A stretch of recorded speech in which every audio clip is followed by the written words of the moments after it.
자, 이번 이야기는 시청자 세인트님께서 찾아와 주셨습니다. 오늘 세인트님께서 들려주실 이야기. 세인트님은 항상 커다란 배 위에서의 섬뜩한 현실 공포라든지 영적인 이야기를 들려주시곤 하시는데, 오늘은 어떤 이야기로 찾아와 주셨을지 같이 한번 만나보도록 할게요. 자, 반갑습니다, 세인트님. 예, 안녕하세요. 아이고, 네. 오늘 세인트님께서 찾아와 주셨고, 아직 세인트님을 모르시는 분들이 계실 수도 있어요. 그래서 간단하게 네네. 어떤 이야기로 참여하셨는지 소개해 주시면 더 좋을 것 같긴 해요. 네. 저는 첫 번째 이야기는 제가 어렸을 때 겪은 이야기였고, 그 뒤부터는 제 직업이 선박 관련해서 손해사정을 하고, 사고 조사도 하고, 감독도 하고, 이런 쪽이라서 이제 그런 거 관련된 이야기들 이제 들려드렸던 사람입니다. 그러니까 정말 커다란 배들, 그죠? 네네. 네, 그래서 정말 저희가 듣기 힘든 이야기들을 들을 수가 있는 건데, 오늘 세인트님께서도 준비하신 이야기가 그와 또 비슷한 이야기가 되겠죠? 네, 맞습니다. 알겠습니다. 그럼 바로 출발을 해보도록 할게요. 렛츠고! 길이십니다. 세인트예요.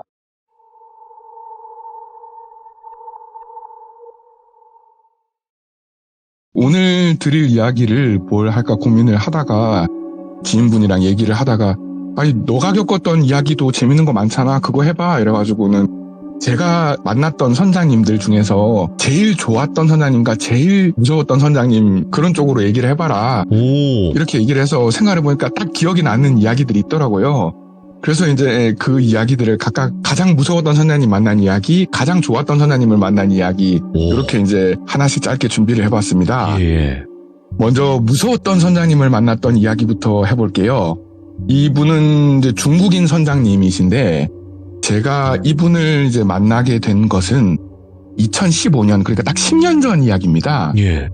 저희가 보는 업무 중에서 BQS 또는 BMS라고 불리우는 게 있는데요. 벙커 서베이라고 불리는 거예요. 흔히들 벙커라고 저희 쪽 업계에서는 부르는데, 예. 벙커 하면은 많이들 아시는 건 이제 스타크래프트 벙커 이런 거 생각하시겠지만 그런 건 아니고, 우리가 자동차 같은 경우에 주유소 들러서 이제 기름을 받잖아요. 그런 것처럼 선박도 기름을 써서 운항을 하게 되는데, 그런 이제 기름을 받게 되는 걸 가지고 그 주유소 가면 우리 미터기 같은 걸로 이제 측정을 하잖아요. 근데 이제 배는 미터기로 측정을 할 수가 없기 때문에 따로 기계가 없어서 저희가 이제 얼만큼 실었는지 그런 걸 계산을 해서 그 가격을 매겨주고 이런 거거든요. 네. 근데 이제 급유하는 양이 최소가 수십 톤이고요. 와. 많게는 수백 톤에서 막 1000톤이 넘게 받다 보니까 이게 조금 수치 차이로 금액이 왔다 갔다 하는 금액이 되게 커져요. 그래서 되게 민감하고 막 그렇게 하는데, 이거는 재미없는 무서운 얘기는 아니겠지만 이제 간단하게 사전 설명을 먼저 드려야 돼서 말씀을 드리자면, 배마다 설계 도면 같은 게 있습니다. 이거는 가짜로 만드는 게 아니라 그 선급이라고 배 그런 면허를 발급해 주는 데에서 공인받은 도면이 있어요. 거기서 탱크 테이블이라는 게 있는데, 그 자동차도 그 기름 받는 탱크가 있잖아요. 네. 그 탱크가 얼만큼 몇 미터 몇 센티까지 쌓이면은 실제로는 기름을 얼마 받았다 이런 게 다 표시가 되어 있는 그 네. 표거든요. 그걸 보고 온도 계산하고 기울기 계산하고 이렇게 해가지고 어려운 계산을 해서 하는 건데, 재미없는 얘기는 다 제껴놓고 얘기를 하자면 그런 거를 측정을 해서 네가 맞네 내가 맞네 1톤을 덜 실었네 못 실었네 그렇게 실랑이를 해서 금액을 맞춰 나가는 과정입니다. 근데 실제로는 어느 정도 계산식이 나와 있어서 미리 엑셀로 다 준비해놓고 숫자만 넣으면 돼요. 그렇긴 한데 그런 거를 하러 갔을 때의 이야기입니다. 10년 전에 요 조사를 하러 갔을 때 제가 마침 그때는 배가 부두에 정박을 해서 조사를 하러 간 게 아니라 그 급유만 받고 나가는 배들이 있어요. 그러면은 그냥 접안을 하면 돈을 내야 되기 때문에 우리가 흔히들 자동차도 주차하면 주차비를 내야 되잖아요. 그래서 주차비를 아끼기 위한 것처럼 바다에 그냥 멀리 바깥에 띄워놓고 거기서 급유만 받고 나가는 배들이 있거든요. 그래서 제가 그 조사를 하러 가게 됐는데, 그러면 우리가 이제 흔히들 보는 통통배 같은 거 있잖아요. 조그만한 배. 그런 걸 타고 1시간 반씩 가가지고 그 배에 올라갑니다. 그러면은 배에서 밧줄이나 사다리 같은 걸 내려줘서 그걸 타고 올라가서 작업을 하고 계산을 하고 이렇게 하는데, 저는 제가 조사를 해야 되니까는 작은 배랑 큰 배 사이를 밧줄 사다리를 타고 올라갔다 내려갔다 하면서 조사를 하고 이러는데, 그때는 마침 또 제가 기억하기로 메르스였나? 하여튼 그런 게 좀 있어가지고 문제가 돼가지고는 그 선장이 다른 사람들은 올라오지 말아라. 조사하는 단 한 명만 올라와라 라고 얘기를 해가지고 저 혼자만 올라갔다 내려갔다 하면서 조사를 하는 상황이었어요. 예. 그래서 배 위에는 중국인 선장님과 중국인 선원들만 가득 있고 저 혼자만 올라가서 조사를 하게 됐는데 그날은 좀 오차가 원래 있을 수 있어요. 있을 수 있고 1% 오차까지는 다들 오케이를 해준다라고 하는 게 암묵적인 룰이거든요. 근데 그날은 좀 오차가 너무 심한 거예요. 그러니까 말씀드렸듯이 뭐 500톤을 받는다 하면은 1%니까 5톤 이내 차이 같은 경우는 계산할 때 그 바다가 출렁출렁 하다 보니까 거기서 뭐 몇 센티 차이 가지고도 몇 톤씩 차이가 날 수가 있기 때문에 워낙 양이 크고 해서 얼마든지 괜찮다 하는 건데 이거는 그런 차이가 아니라 뭐 예를 들자면 500톤을 공급을 했는데 뭐 아무리 계산을 해봐도 제가 계산을 해봐도 400톤도 안 받은 걸로 나오는 거예요. 350톤 막 이렇게 나오는 거예요. 예. 150톤이 증발을 한 건데 이거는 이제 난리가 날 상황이거든요. 어디서 빼돌렸다는 건데. 근데 한국에서 급유를 해주는 업체 그 배에선 우리는 바닥까지 싹싹 긁어서 줬다. 우리가 정말 잘못한 거 아니다. 막 이러더라고요. 보통은 저희가 한국에서 급유해주는 업체를 먼저 의심하긴 해요. 왜냐하면 걔네들이 약간씩 남겨먹긴 하거든요. 늘 조금씩 모자란다 핑계를 대서. 예. 근데 이번에는 그것도 아니었던 게 제가 봤을 때도 정말 다시 내려가서 봤을 때 바닥까지 싹싹 정말 긁은 게 보이는 데다가 이분들이 그렇게 해서 남겨먹을 양이 아닌 거예요. 그래서 아무리 봐도 이제 너무 이상하다 싶어가지고 그런데 중국인 선장은 우리는 이거 공인받은 도면이기 때문에 우리는 틀리지 않는다. 다시 봐라. 그래서 큰일 났네. 이거 어떻게 하지? 막 이러면서 그러다가 이제 계산을 하는 방식을 여기서 조금 더 설명을 해드리자면 탱크가 배 안에 있을 건데 거기에 우리가 금속 무거운 추가 달려있는 줄자 같은 걸 내려요. 그래서 이 줄자가 탱크 밑바닥에 닿으면은 그때부터 다시 줄자를 감아 올리면은 줄자가 기름이 묻은 표시가 날 거 아니에요. 그걸로 깊이를 측정을 해가지고 계산을 하는 방식인데 이제 선원들이 하는 거를 아무리 봐도 너무 모자란데 이거 너무 이상하다. 보통은 선원들이 하고 저는 이제 검사만 하는 방식인데 도저히 안 되겠어서 야 내가 좀 직접 해볼게 이렇게 얘기하니까 안 주려는 거예요. 그래서 보통은 그렇게 안 맞아가지고 문제가 되면은 제가 하겠다고 하면은 내주거든요. 검사를 못하게 하는 거예요. 직접 검사를. 여기서 조금 1차로 쎄했고 그래서 이제 한참 실랑이를 벌여서 제가 하게 됐는데 제가 해서 1차 검사 때는 결과가 똑같았어요. 똑같이 150톤 모자란 게 나왔는데 조금 바닥에 닿는 촉감 느낌이 약간 미묘하게 다른 거예요. 제가 그동안 해왔던 그 경험상. 그래서 이거 바닥이 약간 촉감이 이상하다 싶어가지고 한 두어 번 더 찔러봤더니 쑥 하고 들어가는 거예요. 추가. 그래서 금속으로 되어 있는 탱크가 그럴 리가 없는데 뭐지 약간 그런 느낌으로 쑥 들어가더니 이 높이가 15m까지 들어가기로 되어 있는 줄자인데 25m까지 쑥 들어가는 거예요. 예? 10m가 더 들어가는 거예요. 그래서 그래서야 제가 느꼈죠. 이게 포켓 벙커구나. 여기서 포켓 벙커라는 용어가 나오는데 뭐냐면은 설계 도면에 안 나온 집으로 치자면 비밀 지하실 같은 걸 만드는 거죠. 비밀 공간 같은 걸 만들어가지고 거기에 이제 탱크를 하나 더 만들어가지고 기름을 빼돌리고 뭐 이렇게 하는 거예요. 공인을 받은 다음에 빈 공간에다 탱크를 하나 더 만들어서 연결을 해놓은 거죠. 그래놓고 거기는 이제 뭐 어설프게 뭐 플라스틱이나 이런 걸로 막아놨을 건데 이제 무거운 금속 추를 제가 연결을 하니까는 그게 이제 뚫리면서 연결이 된 거예요. 그러고 나서 보니까 10m씩 더 들어가니까 얘네들이 이래서 150톤씩이나 모자랐구나 이걸 알게 된 거예요. 그래서 그때까지만 해도 이제 제가 10년 전이면은 이제 이 업계를 시작한 지 채 10년도 안 됐을 때거든요. 한참 이제 신나가지고 야 이거 큰 거 잡았다. 너네 이거 딱 봐라. 너네가 이거 얼마를 빼돌리려고 했냐. 기름이 150톤이면 돈이 몇 천만 원인데 이건 너네 딱 걸렸다. 다 두고 봐라 이러면서 막 제가 얘기를 하고 있었어요. 그러면서 다 잘 봐라. 잘 봐라 이러면서 막 그 배에 있는 오피스라고 하죠. 사무공간 그쪽으로 가가지고 너희 보고서 써가지고 다 보고 할 거라고. 너네 가만 안 두겠다고. 이렇게 얘기를 하는데 보통은 그러면 허둥지둥하거나 뭐 이래야 되는데 선장이랑 기관장이 막 코웃음을 쳐요. 뭐지? 이러면서 너네 겁 안 나? 야 내가 이렇게 하면 너네 몇 천만 원씩 이거 다 물어내고 벌금 다 내야 돼. 이러면서 막 쓰고 있는데 약간 쎄한 느낌이 드는 거예요. 안 돼. 너무 쎄한 느낌이 들어서 딱 보고서를 쓰다 말고 고개를 드니까 그 오피스의 선장 기관장님 말고도 선원들이 보통 그런 데면 선원들이 한 25명에서 30명 정도 되는데 다 세워보진 못했지만 거의 선원들이 다 와서 저를 둘러싸고 있는 거예요. 다 둘러싸고 있고 몇 명은 진짜로 저도 그거를 만화 같은 데서나 봤지 진짜로는 처음 봤는데 그 마체테라고 하나요? 만도 칼 그거 막 들고 있는 애들도 있고 파이프 몽둥이 들고 있는 애들도 있고 그러더니 선장이 저를 싹 보면서, 선장이 사실은 되게 뭐라고 해야 되나, 옛날 술인데 금복주라는 술이 있어요. 네. 거기 보면은 이렇게 뚱뚱한 그 중국 사람 이렇게 엄청 인상 좋아 보이는 웃는 그런 상의 그 스님. 마크가 스님 있거든요. 같이 생긴 사람. 예, 약간 예. 그런 이렇게 뚱뚱하고 너무 인상 좋고 웃으면 하회탈 같이 예. 보이는 그런 분이셨어요. 그러다 보니까 제가 더 만만하게 봐서 그런 것도 있었는데, 그 웃음을 그대로 지고 저한테 가까이 싹 다가오시더니, 너 해적이 특별하게 이유가 있어서 생기는 줄 아니? 너 영화에서만 보던 캐리비안 해적 같은 것만 해적인 줄 알지? 생각해봐. 여기 한국인 너 하나밖에 없어. 여기서 너 하나 보내는 건 일도 아니야. 너 보내고 우리 해적 되면 그만이야. 이렇게 이야기를 하는 거예요. 생각을 해보니까 예. 뭐 선장부터 말단 선원까지 전부, 그러니까 그 중국을 비하하려거나 이런 건 절대 아닙니다. 절대 아니고, 그러니까 그 나라로 가득 차 있고 어차피 선조한테 받아서 얘네들은 계약한 사람들이고, 진짜 생각을 해보니까 그렇게 해적이 되는 경우도 있거든요. 그래서 얘네들이 그냥 배째라 하고 어차피 기름도 받았겠다, 물품도 받았겠다, 배째고 입에 탈취해버리면 방법이 없는 거예요. 그리고 저 하나 처리해버리면 일도 아닌 거고. 와, 그 생각을 하니까 진짜로 약간 정말로 그때 이제 식은 땀이 난다는 게 뭔지를 알겠더라고요. 땀이 나는데 땀이 차더라고요.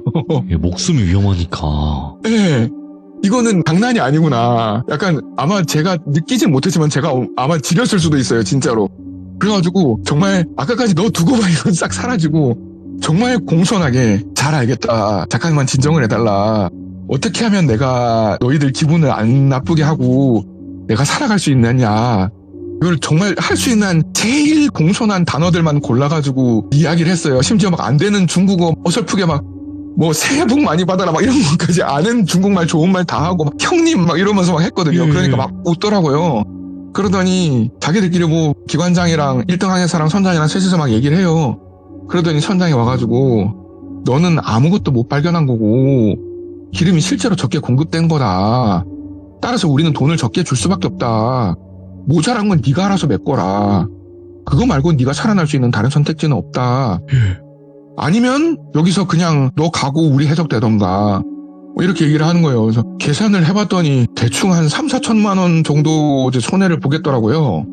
근데 3, 4천만 원보다는 제 목숨값이 더 중요하다는 생각이 들어가지고. 그럼요, 예. 그래서 3, 4천만 원이면 진짜로 솔직히 뭐 그 해 벌은 거 다 날리고 막 다 까먹을 돈이긴 한데, 아유 지금 그게 중요하냐, 목숨이 중요하지 싶어가지고 그냥 알겠다, 정상적으로 되었다, 거기 사인 도장 다 해가지고는 보고서 만들어서 주고, 그러고 내려오니까 이제 업체에서 난리가 난 거죠. 아니 여기에 왜 사인을 했냐. 그래서 내가 그냥 메꿔줄게, 넘어가자. 터미널에다 잘 얘기해가지고, 그 터미널이란 거는 국내에서 그 공급해주는 기름 업체를 얘기하는 거예요. 정유 업체들. 우리 흔히 아는 뭐 S-오일, GS 뭐 이런 데 있잖아요. 그런 데에다가는 내가 저 서류 빠진 만큼 내가 메꿔 넣을 테니까 그냥 넘어가자. 이러니까 그게 말이 되냐 막 얘기하길래, 나 거기서 정말로 죽을 뻔했다, 쟤네들 나한테 칼들이 되더라, 이렇게 얘기를 하니까 그 사람들도 아무 말을 못 하더라고요. 그렇게 돼서 저는 뭐 살아서 내려오는 대신에 뭐 출장 수당은커녕 반년치 월급에다가 연말 보너스까지 다 꼬라 박아가지고는 그렇게 해서 넘어갔던 적이 있었거든요. 이거 너무 무섭다. 그래도 목숨은 지켰으니까. 예. 저는 지금도 잊을 수가 없던 게, 그 하회탈 같은 눈으로 웃으면서 해적이 어떻게 생긴지 아니라고 얘기를 했던 그 중국인 특유의 그 혀 굴리는 발음으로 했던 영어 그 얘기를 잊을 수가 없거든요. 그게 제가 만났던 가장 무서운 선장님 이야기였습니다. 근데 진짜로 그땐 살고 봐야 되는 것 같아요. 그죠? 그쵸. 그때는 일단 살고 봐야 되겠다는 생각밖에 안 들더라고요. 왜냐면 이 배라는 곳이 사람만 어떻게 되는 거는 일도 아니니까 사실. 그렇죠. 예. 그걸 잘 알고 계시잖아요, 세인트님은. 예. 하필 또 부두 앞이면 또 몰라도 그러니까. 그 통통배 타고 1시간 반, 2시간씩 나가는 데라서, 그때는 이미 작업을 아침부터 해서 다 실었을 때는 한밤중이에요. 그 한밤중에 보면은 이제 사방에 다 수평선밖에 안 보이거든요. 뭐 거기서 뭐 없어지면 찾을 방법도 없어요. 맞아요. 그 말이 예. 있어요. 이 바다에서 어떻게 된 사람들은 못 찾는다 그러더라고요. 예, 찾을 수가 없어요. 예. 그래서 더 무서운 거예요. 예. 이런 일을 겪으셨는데 이거를 말씀을 안 하고 계셨구나. 저도 사실은 약간 겁나서 잊고 있었던 건데, 그렇겠죠. 예. 그 가장 무서웠던 거, 가장 좋았던 거 이거 얘기를 하니까 딱 떠오르더라고요. 가장 무서웠던 건 확실히 무조건 이거다. 예. 그 순간만큼은 정말 제일 무서웠기 때문에 전에 말씀드렸지만 제가 23년도에 되게 큰 사고를 현장에서 한번 당했어요.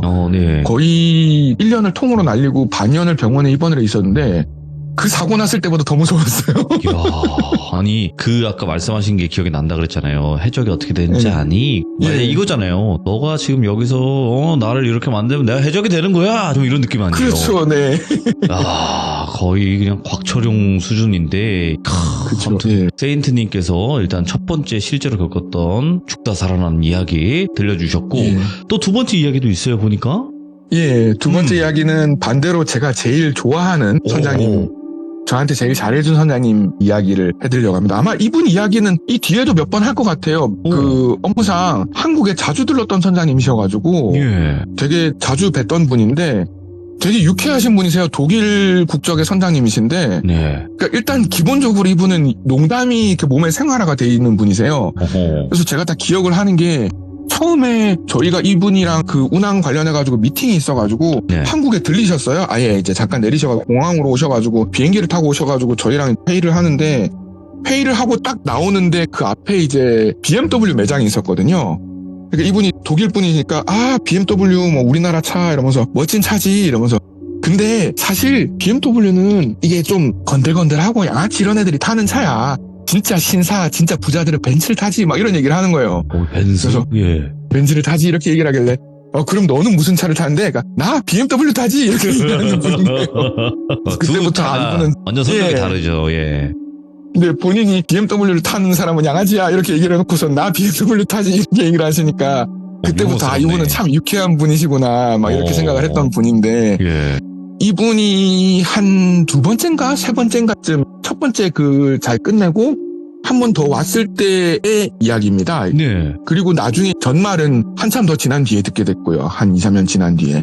이야기를 해보자면 이거는 그래서 2022년에 먼저 일어난 일이고요.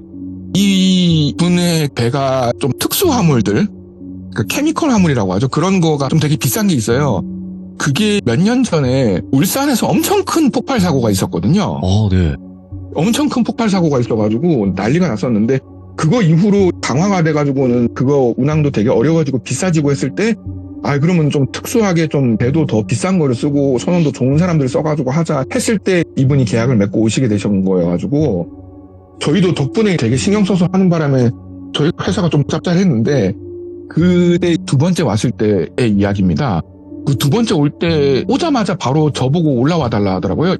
누가 크게 다쳤으니까 좀 조사를 해달라라고 얘기를 하더라고요.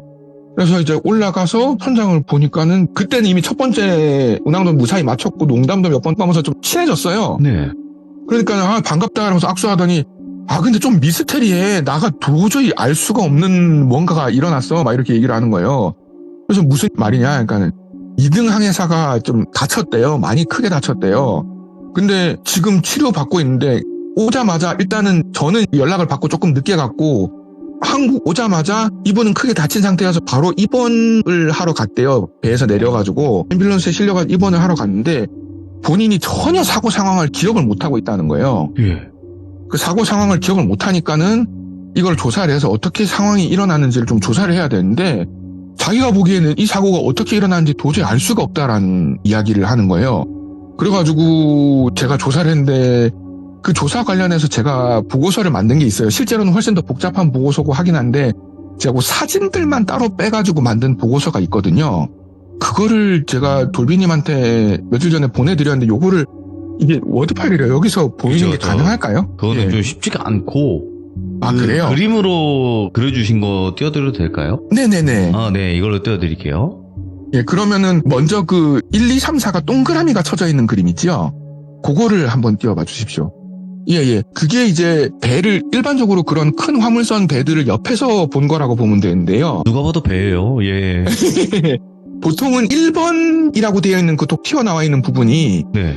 거기가 대부분의 선원들이 생활하는 곳, 뭐 운항하는 곳, 각종 장비 이런 것들이 다 들어가 있는 생활하는 곳이라고 보면 되고요.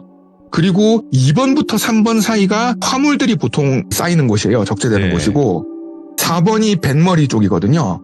그러면은 배가 입항을 하려고 하면서 배가 붙으려고 하면은 배 맨 뒤쪽과 1번의 뒤쪽과 4번의 앞쪽에 큰 밧줄이 있어요. 엄청 큰 밧줄. 그러니까 굵기가 거의 사람 몸통만한 밧줄이 있는데 그 밧줄을 배 부두에 이렇게 튀어나와 있는 그 볼라드라고 있는데 거기에 걸어요. 걸어야 배가 파도 같은 데 안 흔들리고 정박이 되어 있는 거거든요.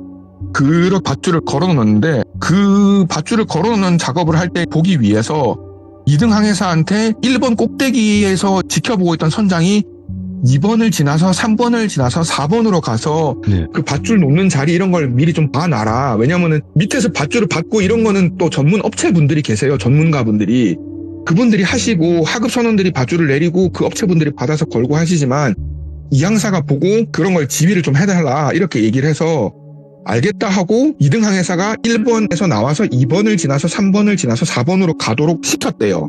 그리고 선장은 1번 자리에서 보고 있다 보니까 2번을 지나서 3번을 가는 것까지는 보였어요.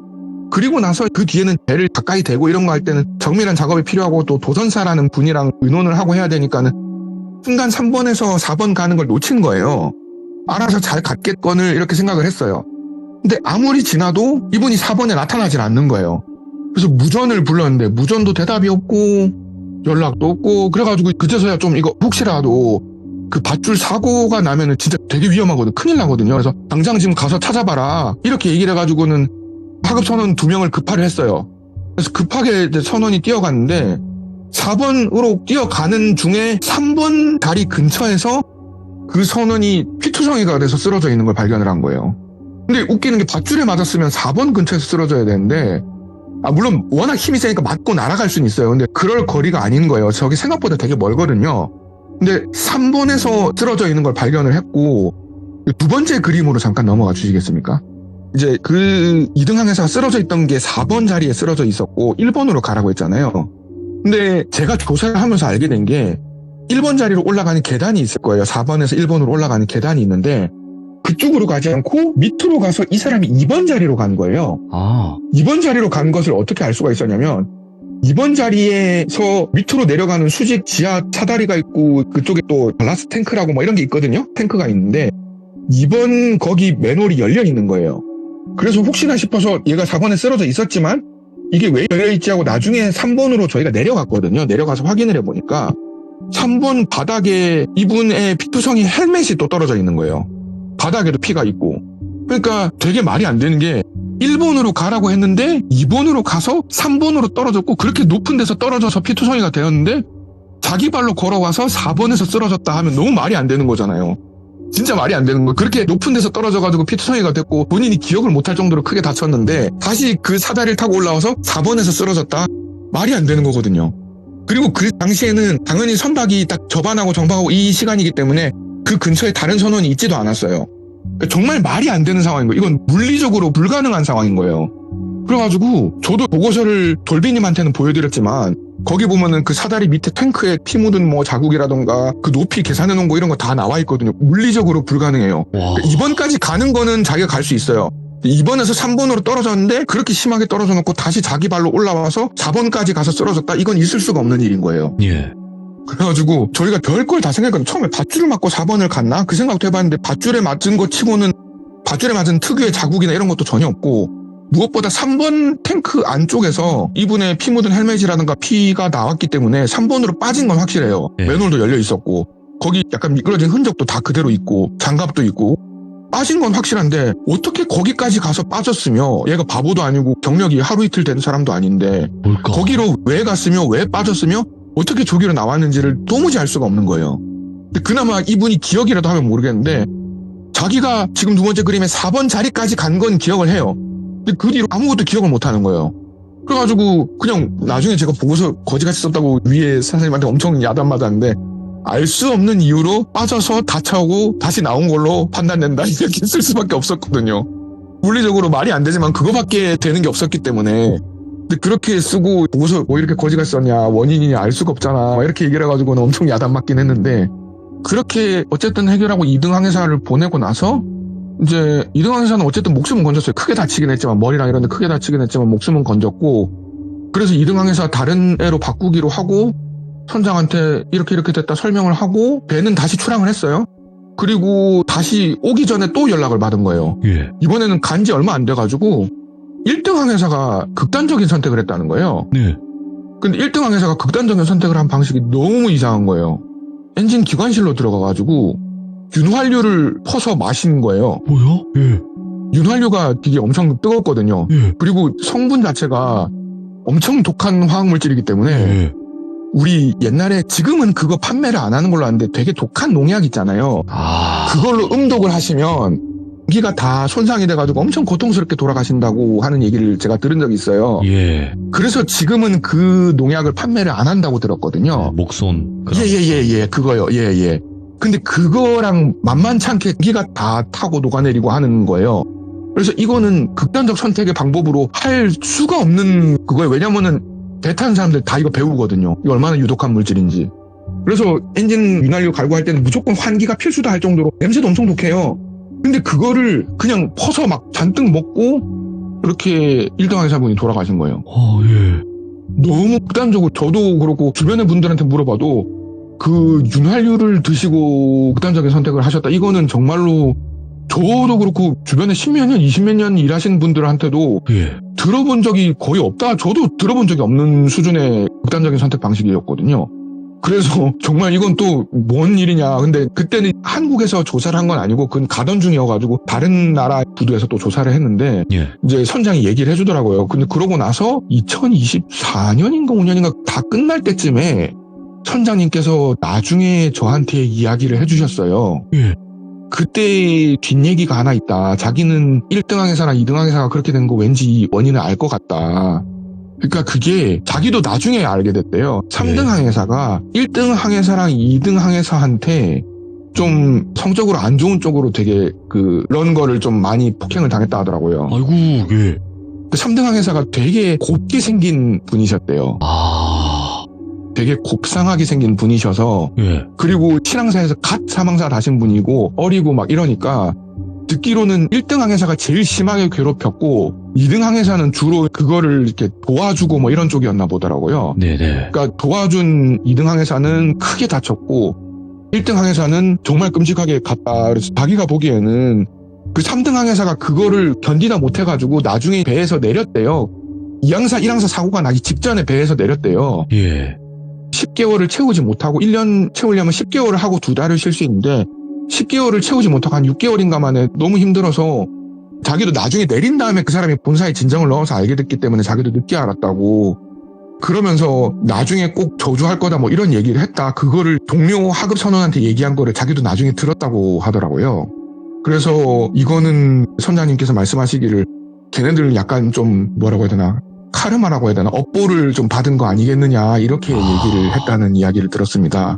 섬뜩하다 이것도. 와, 어떻게 그죠? 이런 일들이 일어나냐.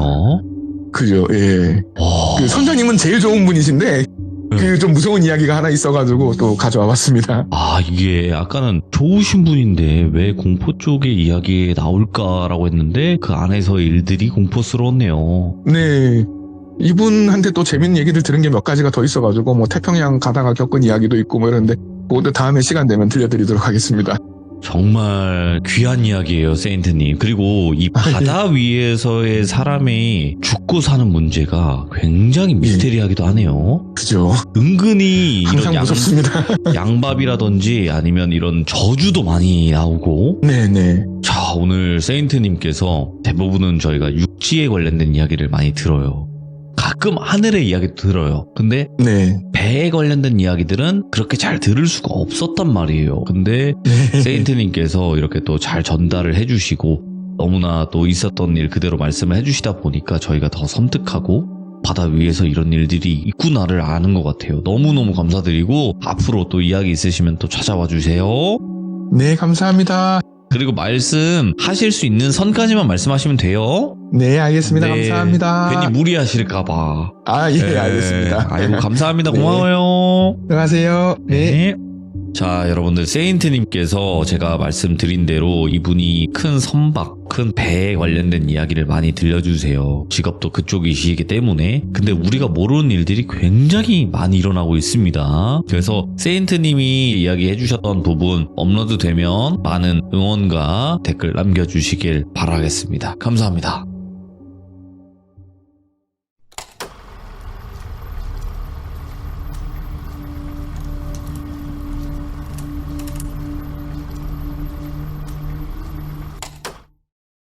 자, 이번 이야기는 시청자 세인트님께서 찾아와 주셨습니다. 세인트님 직업 자체가 엄청 또 희귀한 직업이라고 저는 생각을 하거든요. 네, 그래서 오늘 이야기도 아마 바다 위를 또 다녀봐야 될 것 같습니다. 자, 도대체 어떤 이야기일지 같이 한번 들어보도록 할게요.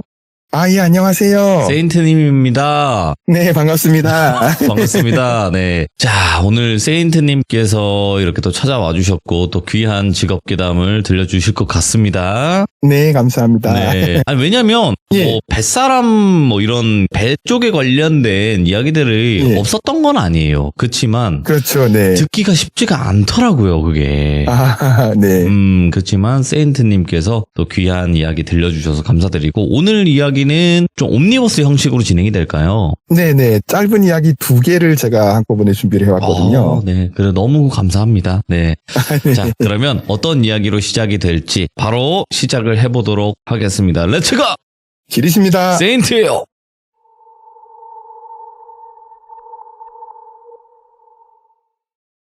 우선 첫 번째 이야기를 들려드리기 전에 첫 번째 이야기와 두 번째 이야기 전부 제가 알고 있는 똘비 감독님이라고 할게요. 똘비 감독님의 이야기입니다. 감독님이라고 하면 우리가 일반적으로 바깥에서 얘기할 때는 영화 감독님 이런 분들을 많이 알고 계시는데 예. 저희가 이쪽 바닥에서는 화물 감독님이라든지 선적 감독 이런 걸 하시는 분도 감독님이라고 부르거든요. 오, 예. 이분은 배를 좀 오래 타시고 그리고 육상으로 오셔서 지금은 꽤 큰 선사의 화물 감독을 하고 계시는 분이십니다. 예. 그분께서 저랑 자주 이쪽에서 일을 할 때 만나 뵙는 분인데 이분한테 이런 독특한 일 같은 거 겪으신 거 없는가 하고 여쭤봤을 때 제가 듣게 된 이야기거든요. 첫 번째 이야기는 이분이 학생 시절에 겪은 이야기입니다. 우리나라에는 해양대학교라고 있어요. 네. 이게 일반적인 대학교랑 다르게 약간 특수대학교라고 보면 되는데 우리가 아는 그런 작은 배가 아니라 그 큰 배의 항해사, 기관사 선장 되실 분들을 뽑는다던가 예. 해상법 전문가, 뭐 운항 전문가 뭐 이런 분들을 양성하는 대학이거든요.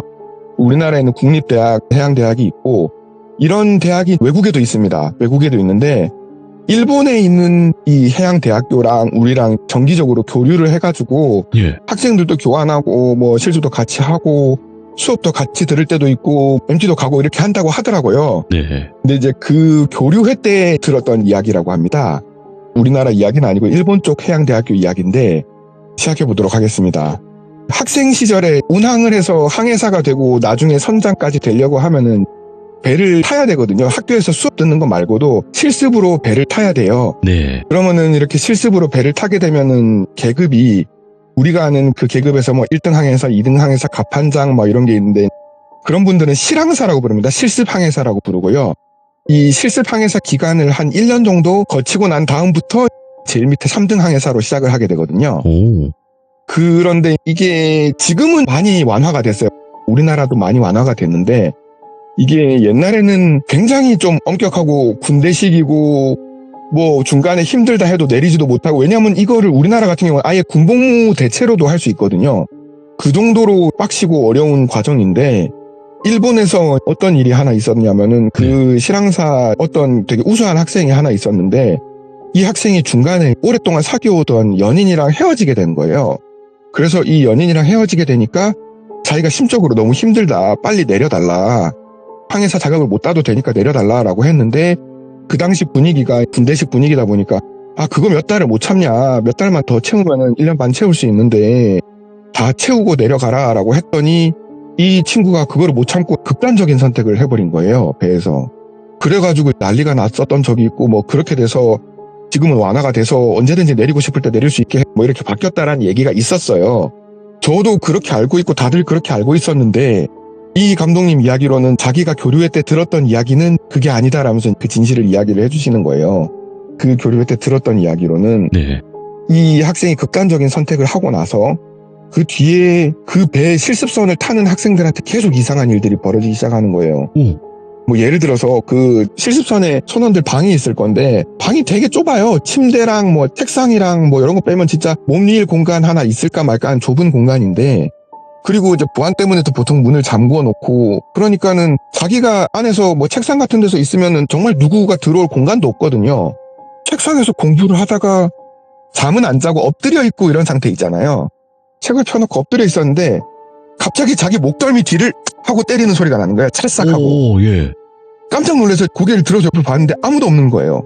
이게 벌레 같은 게 쏘았나고 생각을 하기에는 아시겠지만은 사람 손바닥 이 손가락 여기로 때리는 거랑 벌레 같은 거랑 촉감이 확실히 다르잖아요. 완전 다르지, 예. 완전 다른데 아무도 없는데 그런 게 느껴진다던가 또 심한 거는 공부를 하고 있는데 자기 귀에 대고 누가 훅 하고 귓바람을 불어서 옆을 봤더니 아무도 없고 제일 심했던 거는 어떤 학생은 침대에 엎드려서 책을 보고 있는데 엎드려서 책을 보고 있는 상태에서 자기 정수리에 한번 따라해보세요. 손을 이렇게 손가락을 5개를 한 점으로 모아서요.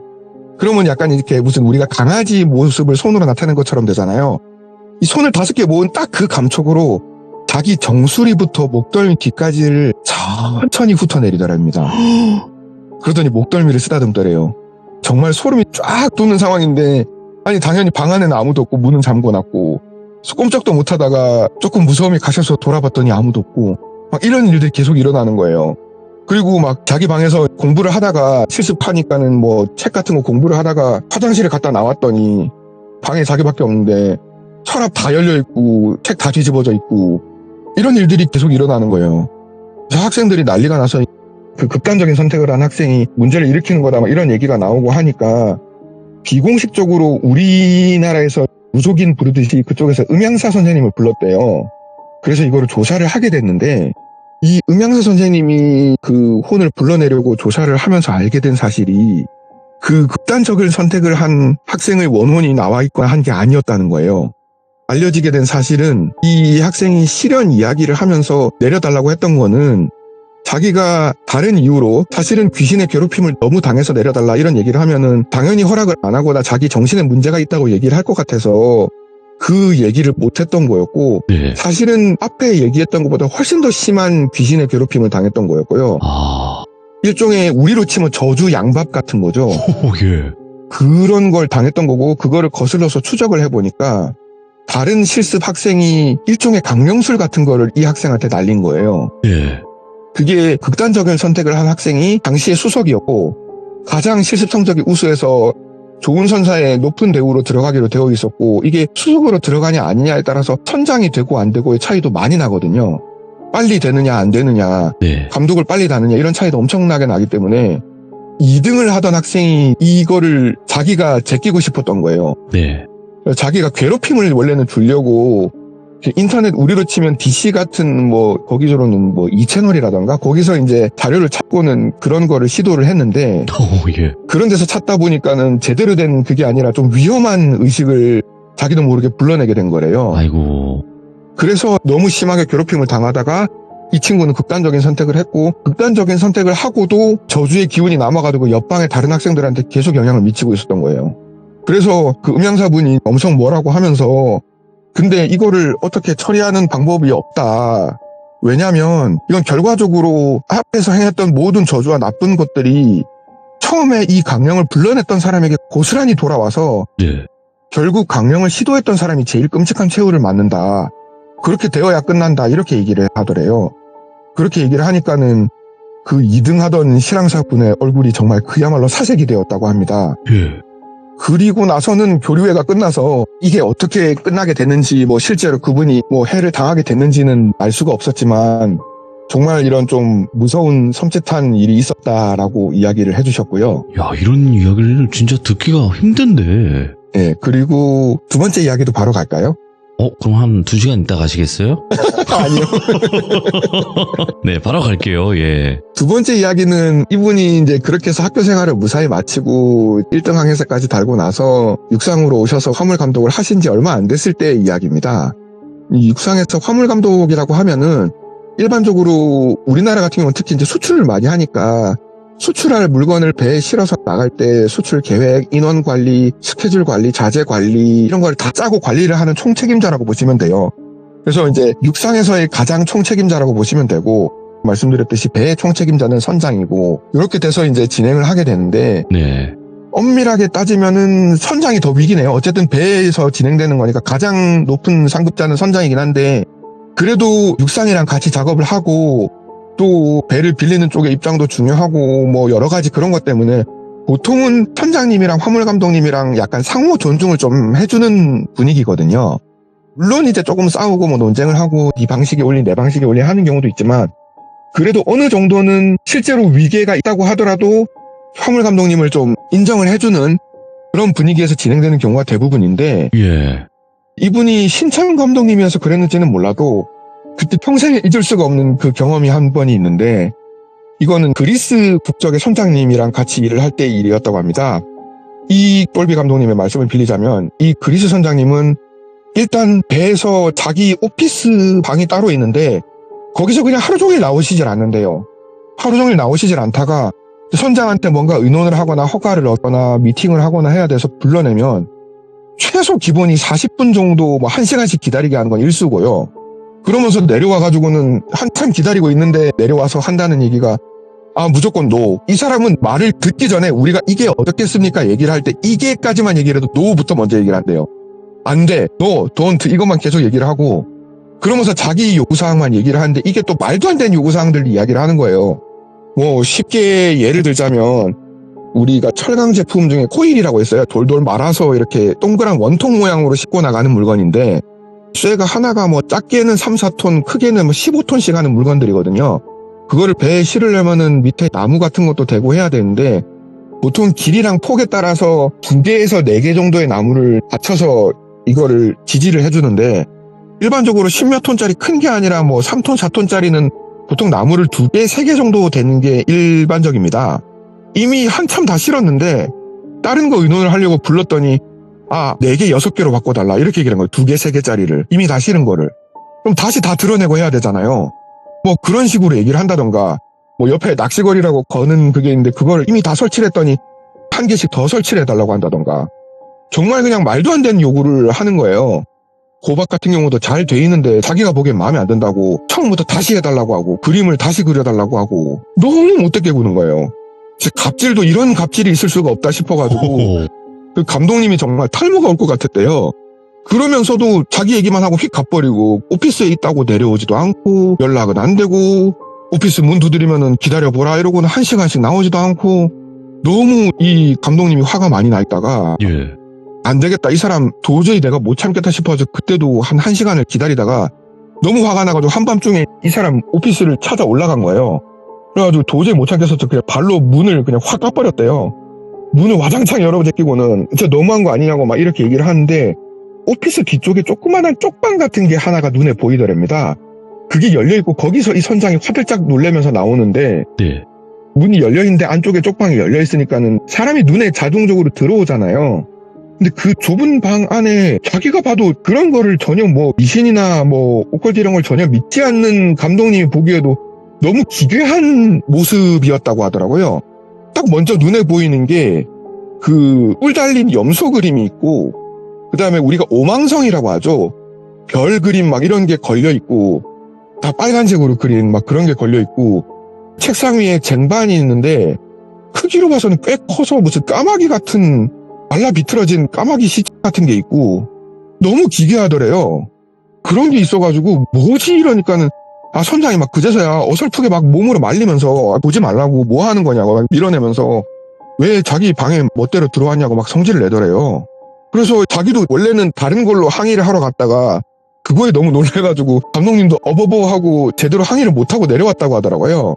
근데 그러고 내려와서는 이건 좀 아닌 것 같다. 이 사람은 정말로 말 그대로 미친 사람인 게 분명하다 싶어가지고 자기 본사에다가 레터를 보냈답니다. 이메일을 보내서 이 선장이랑 일을 정말 할 수가 없다. 이 선장은 정말로 좀 문제가 있는 것 같다. 선장을 바꿔달라. 일반적으로 의뢰 입장에서 그렇게 얘기하기 어렵지만 워낙 독특한 상황이니까 자기가 자기 이름 걸고 이거는 회사에 얘기를 해야 된다 해가지고 얘기를 한 거예요. 선장을 바꿔달라고.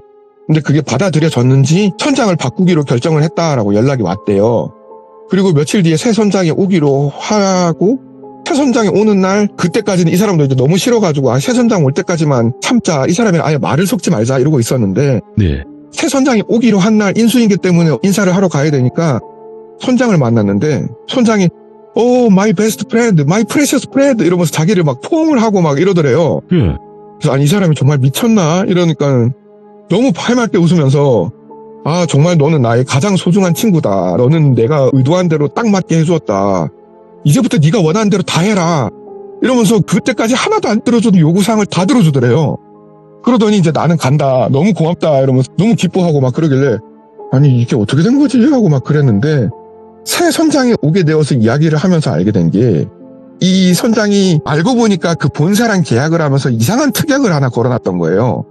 본인이 본인 의사로 가는 게 아니라 본인은 가망 능력에 아무 문제가 가망 능력이라는 거는 배를 운항하는 이런 능력을 얘기하는 거거든요. 네. 배한테도 쓰여지고 사람한테도 쓰여지는 말인데 가망 능력에 아무 문제가 없고 운항에 아무 지장이 없다고 본인이 주장을 하고 그렇게 보일 수 있는 객관적인 증거가 있는데 다른 이유로 인해서 이 사람을 강제로 파선을 시켜서 계약을 종료를 하게 될 경우에 자녀 연봉만 다 지급하는 게 아니라 자녀 연봉도 다 지급을 하고 그 옛날에 우리나라 돈으로 한 환율로 한 8,500만 원? 거의 1억 가까운 돈을 일시불로 추가금을 지급하도록 돼 있는 특약을 걸어놨었던 거예요. 그래서 그거를 노리고 이분이 그렇게 했다. 이분은 전혀 오컬트 이런 데 관심도 없고 말짱한 사람이다. 이렇게 선장이 얘기를 하시는 거예요. 새 선장이. 그래서 아니 내가 정말 이상한 걸 봤었는데 막 이러면서 그 사람은 정말 미친 사람이었는데 이게 어떻게 된 거지 하고 생각을 해보니까 밤에 그렇게 들어와서 문을 열었을 때 문이 안 잠겨 있었고 발로 찼다고 해서 문이 바로 열리는 거는 문이 안 잠겨 있었으니까 그런 거잖아요. 네. 잠겨 있었으면 사실 몇 번을 차고 어깨를 부딪히고 막 이래도 열리니 많이 해야 되는데 그랬는데 활짝 열려 있었고 선장이 막 막는 척 했지만은 진짜로 막았으면은 강하게 밀어냈을 건데 강하게 안 밀어냈던 거 너무 눈에 띄는 그런 모습들 그제서야 이제 생각이 든 거죠. 내가 이 감독님의 완전히 그냥 쇼에 놀아놨구나. 선장님의 쇼에. 그래서 뒤통수를 완전 맞았다. 이런 생각이 들었다. 뭐 이런 이야기가 안에 있었습니다. 야, 진짜 세인트님 덕분에 이 배에서 일어나는 일들이 일반적이지도 않으면서 섬뜩한 일들이 많이 일어나네라는 생각이 드네요. 진짜로 세인트님 덕에 이걸 알 수 있는 거라서. 그러면 어쨌든 그 배 운항하거나 요런 쪽에서 일들도 있지만 세인트님이 하시는 직업 중에서도 뭐 괴담이나 이런 것도 많을 것 같아요. 그렇긴 한데 저희 쪽은 아무래도 안전 쪽 일이다 보니까 그러니까 일이 위험하다 보니까 사건 사고 관련된 무서운 이야기들이 많아가지고 그러니까 이게 지금은 얘기를 드리기가 정말 그래요. 이거 하기가 그런 게 사실은 저희 쪽 업계에서 최근 정말 인명사고가 많이 났거든요. 최근에? 저희 업계에도 그렇고 업계 관계자분들도 그렇고 다치거나 돌아가신 분이 정말 많아가지고 저희들끼리 농담으로 진짜 이거 굿을 한번 해야 되나 할 정도로 사고가 많이 일어나서 지금은 딱 저희 업계에 관련된 이야기를 자세하게 드리긴 조금 어려울 것 같아요. 알겠습니다. 다들 민감한 상황이어가지고. 그거는 나중에 뭐 말씀이 가능한 선이 된다면 이야기를 해주시면 될 것 같고 지금은 이렇게라도 전달해 주시는 것만으로도 너무 감사합니다. 진짜로 세인트님. 네. 저도 감사합니다. 너무너무 감사드리고 앞으로도 또 여러 가지 이야기들 많이 들려주시길 바라겠습니다. 감사합니다. 세인트님. 네, 감사합니다. 네, 항상 건강하세요. 네, 건강하세요. 네. 자, 세인트님 덕분에 우리가 일반 뭐 조그만한 고깃배가 아닌 정말 큰 화물선 뭐 큰 배에서 일어나는 일들 거기에 뭐 영적인 일들 현실 공포든 이렇게 또 다 들어볼 수 있는 게 아닌가 싶어요. 그래서 우리 귀족님들도 세인트님 이야기 올라오면 또 많은 응원 부탁드리도록 하겠습니다. 시청해주신 모든 분들 감사드리고요. 그리고 여러분들의 특이한 직업 속에 있는 직업괴담도 많이 제보해주시면 감사할 것 같습니다. 고맙습니다.